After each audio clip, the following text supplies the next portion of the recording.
Bapak Ibu Saudara-saudari, sahabat-sahabatku yang terkasih, teman-teman sekalian, marilah pada kesempatan ini kita mempersiapkan kembali sedikit waktu kita mendengarkan sabda Tuhan yang kita ambil dari Penginjil Matius bab 10 ayat 7 sampai 15. Yesus mengutus ke-12 rasul.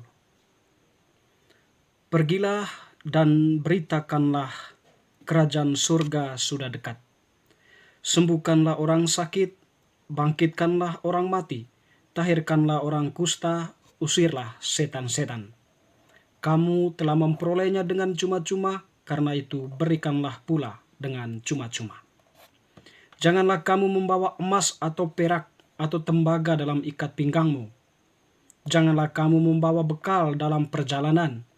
Janganlah kamu membawa baju 2 helai, kasut atau tongkat, sebab seorang pekerja patut mendapat upahnya. Apabila kamu masuk kota atau desa, carilah di situ seorang yang layak dan tinggallah padanya sampai kamu berangkat.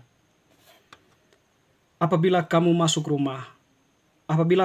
rumah orang, berilah salam kepada mereka.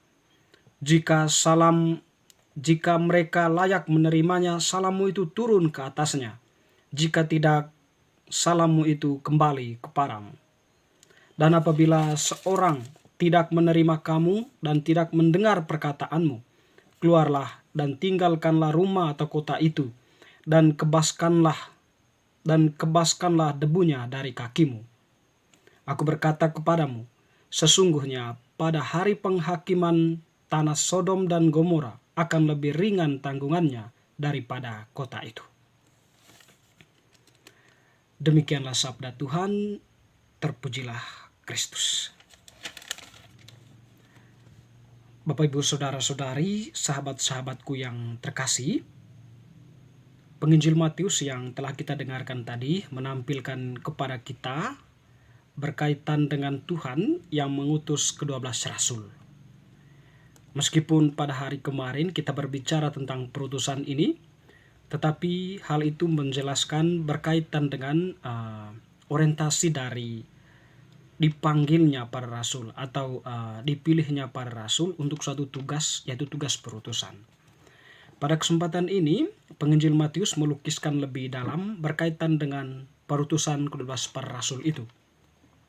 Jadi perutusan para rasul tentu mempunyai suatu misi yang dibawa, tentu mempunyai suatu tujuan yang hendak dicapai oleh mereka. Dan tentu misi itu adalah misi yang dikehendaki oleh Allah sendiri. Jadi dikatakan tadi bahwa para murid itu diutus, pergilah dan beritakanlah kerajaan surga sudah dekat. Jadi itulah yang menjadi misi mereka. Atau itulah yang menjadi tujuan perutusan mereka, yaitu memberitakan kerajaan Allah sudah dekat.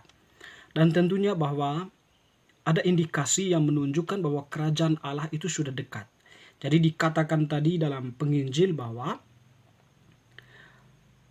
para rasul itu akan menyembuhkan orang sakit, akan membangkitkan orang mati, mentahirkan orang kusta, mengusir setan-setan. Jadi itu indikasi bahwa kerajaan Allah itu sudah dekat atau Allah itu sudah berkuasa. Dan tentunya teman-teman, sahabat-sahabatku yang terkasih, sebelum perutusan itu, Tuhan sudah memberikan kuasa untuk itu kepada para 12 rasul itu. Jadi Tuhan sudah memberikan mereka kuasa untuk menyembuhkan, membangkitkan, mentahirkan, dan mengusir setan-setan. Jadi kuasa itu sudah mereka terima dari Tuhan sendiri, dari Yesus sendiri. Jadi sebagai bentuk pertanggungjawaban para rasul kemudian, mereka harus melakukan itu. Mereka harus memberikannya secara cuma-cuma sebab mereka menerimanya dengan cuma-cuma. Tentu dalam hal ini Tuhan mau menekankan bahwa rahmat itu jangan dijual oleh uang, atau kita itu ingin melakukan kuasa itu, atau ingin menyembuhkan orang, atau ingin mentahirkan orang, tunggu ada bayaran misalnya. Tapi Tuhan tidak menghendaki hal itu. ketika orang menerima bantuan, ketika orang membutuhkan bantuan, para rasul itu harus bergerak cepat dan memenuhi apa yang menjadi permintaannya. Sehingga kuasa itu bukan kuasa atas nama Tuhan agar kita memperoleh keuntungan, agar kita memperoleh kekayaan, memperoleh harta.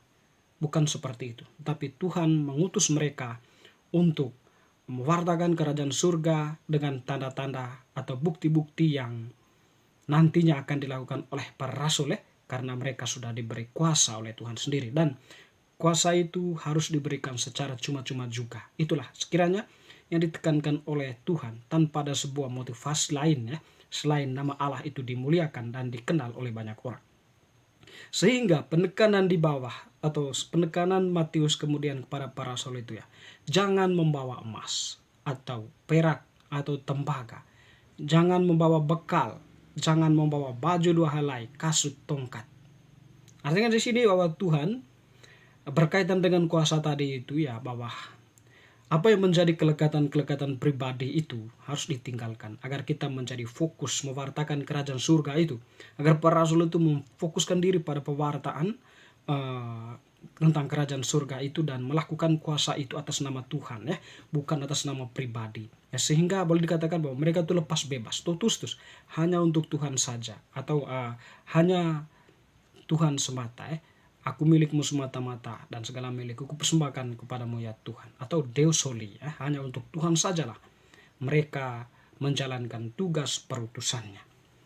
Dan teman-teman saudara-saudariku, tentu pewartaan para rasul itu sudah diantisipasi oleh Tuhan. Akan ada yang menerima mereka, akan ada yang menolak. Yang menerima, Tuhan mengatakan bahwa sebarkanlah kerajaan Allah bagi mereka, atau tunjukkanlah bahwa Tuhan itu sudah berkuasa, atau lakukanlah apa yang menjadi tugas dan tanggung jawabmu di tempat engkau diterima, agar sekiranya umat di situ bisa berkembang dan percaya kepada Tuhan. Jika tidak, kembalilah. Atau jika tidak, tidak memaksakan diri di situ meskipun kita ditolak. Atau kita hanya berdoa saja untuk mereka agar sekiranya saatnya mereka akan menerima perutusan para murid itu. Teman-temanku, saudara-saudari, sahabat-sahabat yang terkasih, boleh kita katakan penginjil hari ini memberikan pesan kepada kita bahwa Tuhan itu mengutus para muridnya dengan diberikan kuasa kepada mereka, dan tujuan mereka diutus untuk mewartakan kerajaan surga. Dan Tuhan dalam menjalankan tugas perutusan para murid itu mengingatkan supaya mereka lepas bebas dan jangan memberikan kuasa itu kalau orang memberikan imbalan, tetapi memberikan kuasa itu secara cuma-cuma, karena itu diterima dengan cuma-cuma juga. Dan mewartakan kerajaan surga di mana orang-orang menerimanya, menyambutnya dengan sukacita. Bapak Ibu saudara-saudari, mungkin pesan yang penting untuk kita dari bacaan hari ini, teristimewa kita yang sudah dibaptis, kita juga diutus kemanapun saja kita pergi atau dimanapun saja kita berada. Dan kita melihat di sekitar kita ada begitu banyak fenomena penderitaan manusia, atau begitu banyak hal-hal yang menyudutkan manusia, tindakan-tindakan ketidakadilan dari manusia, ketidakjujuran, adanya suatu indikasi perdamaian, persaudaraan, karena itu tadi lebih memikatkan diri pada kenikmatan dunia sehingga melupakan sesama. Jadi kita hadir di situ untuk menunjukkan bahwa kita itu sungguh-sungguh mau menghadirkan kehendak Tuhan, membantu mereka yang menderita, berani menyuarakan kebenaran, berani menunjukkan kejujuran, berani menunjukkan keadilan dan sebagainya, yang semuanya itu adalah bentuk perjuangan kita atau bentuk dari konsekuensi panggilan kita sebagai pengikut Kristus. Jadi kita menunjukkan diri di situ mewartakan kerajaan surga itu tanpa ada sebuah embel-embel, tanpa ada hal-hal yang menjadi motivasi di balik perbuatan baik kita, tetapi itu semua hanya karena Tuhan yang mengutus kita agar Dia semakin dikenal dan dimuliakan oleh banyak orang. Dan tentunya diri kita pun percayalah akan diberkati oleh Tuhan. Tuhan tak pernah meninggalkan setiap orang yang mencintainya dan melakukan kehendaknya. Aku menyertai kamu sampai akhir zaman. Itulah janji Tuhan. Tentu dalam tugas perutusan kita juga Tuhan menghendaki hal itu. Semoga bacaan hari ini semakin meneguhkan iman kita untuk mewartakan kebenaran.